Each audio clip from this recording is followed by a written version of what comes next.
আসসালামু আলাইকুম। কেমন আছেন সবাই? আশা করছি ভালো আছেন। আজকে আপনাদের সাথে খুবই তাড়াতাড়ি একটা রেসিপি শেয়ার করব। এটা হচ্ছে অরেঞ্জ ব্রেড ক্রাম্বস। আমরা বাজার থেকে অনেক টাকা দিয়ে এটা কিনে নিয়ে আসি, কিন্তু বাসার মধ্যেই এটা খুব সহজেই তৈরি করা যায়। আসুন দেখে নিই অরেঞ্জ ব্রেড ক্রাম্ব তৈরি করতে আমাদের কি কি লাগছে। এই ব্রেড ক্রাম্বসটা আমরা যে কোনো নাগেটস কিংবা অনেক কিছুতে ব্যবহার করতে পারি, তবে আমার স্পেশাল একটা নাগেটসের ব্রেড ক্রাম্বস রেসিপি আছে, সেটা আপনারা চাইলে আমি অবশ্যই দিব। আর অবশ্যই পাউরুটিটা নেওয়ার সময় আপনি দেখে নেবেন যে এখানে মিল্ক ব্রেড কিংবা অন্য কিছু লেখা আছে কিনা। যদি মিল্ক ব্রেড হয় তাহলে কখনোই সেটা দিয়ে আপনার পাউরুটিটা ভালো, মানে ব্রেড ক্রাম্বসটা ভালো হবে না। কিছুদিন পরে ওটা একটা বাজে ফ্লেভার আসবে। আর আমাদের লাগছে এখানে জর্দার রং, খাবার food colour, orange food colour, এটা আমরা ব্যবহার করব। আর এখান থেকে আমরা 4 পিস পাউরুটি ব্যবহার করে আজকে আপনাদের দেখাবো কিভাবে তৈরি করছি আমি অরেঞ্জ ব্রেড ক্রাম্বস। দর্শক, এখানে আমি 5 পিস পাউরুটি এভাবে চারপাশের অংশটা কেটে নিয়েছি। আর এখানে জর্দার রং এটাই লাগছে। দর্শক, আমি এখানে একটা মিক্সিং জারে পাউরুটিগুলো হাত দিয়ে ছিঁড়ে দিয়ে দিচ্ছি।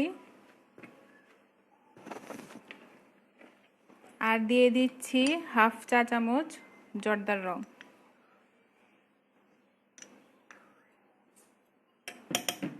এবার এটা ভালোভাবে মিক্স করে নেব। দর্শক দেখুন, আমি এটা ব্লেন্ডারে ব্লেন্ড করে নিয়েছি। এখন আমরা দেখাচ্ছি আমরা ব্রেড ক্রাম্বসটা ভেজে নেব।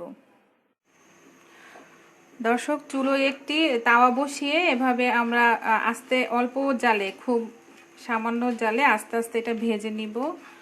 চুলোর জালটা অবশ্যই কমানো থাকবে, একটু সময় নিয়ে ধৈর্য ধরে ভাজতে হবে। বিভিন্ন নাগেটস কিংবা চিকেন আইটেম কিংবা সব কিছু, তো অনেক কিছু তৈরিতে আমাদের এই ব্রেড ক্রাম্বসটা দরকার হয়। আর বাজার থেকে আমরা অনেক টাকা দিয়ে এটা কিনে নিয়ে আসি।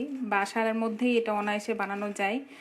এটা বানিয়ে যখন মচমচা হয়ে যাবে তখন আমরা এটা নামিয়ে ফেলবো। আর এটা আপনারা একটা কন্টেনারে ভরে কিংবা জিপলক ব্যাগে ভরে ডিপ ফ্রিজে সংরক্ষণ করতে পারেন অনেক দিন।